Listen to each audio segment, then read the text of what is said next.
let's talk about what Putin needs to do to win this war for Russia and defeat Ukraine.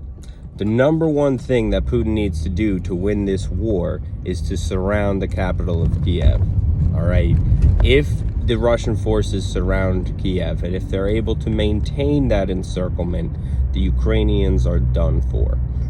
President Zelensky will either be captured, killed, or surrender in that case. So if the Russians surround Kiev, what they can do is they can launch a siege on the city, and they can stop all supplies from getting into the city. They can stop communications, although satellite communications would still work from the city, and they could stop food from getting into the city, and that would lead to the surrender of the Ukrainians. If you're trying to starve out a city and you have them completely surrounded, laying siege to them, they're not really going to be able to resist indefinitely. You know, whether it takes a month, 4 months, 6 months, or a year, they are eventually going to surrender because there's not going to be enough food to keep people alive.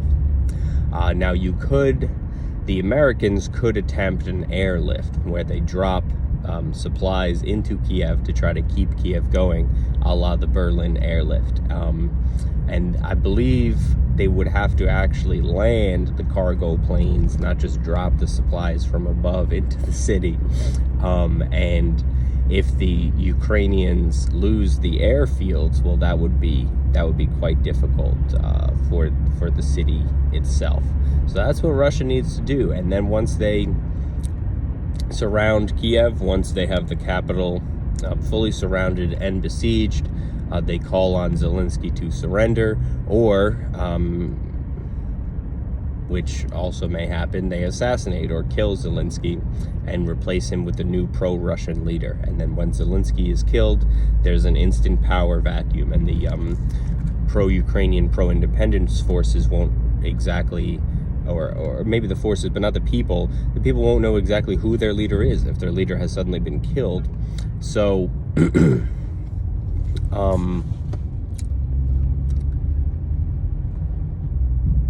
the Russians would then install a pro-Russian government, and it would be sort of a fait accompli, because the only, famous government in Ukraine would be the pro-Russian one. So if the Russians surround Kiev, it's probably over. They will take a huge portion of Ukraine in that case.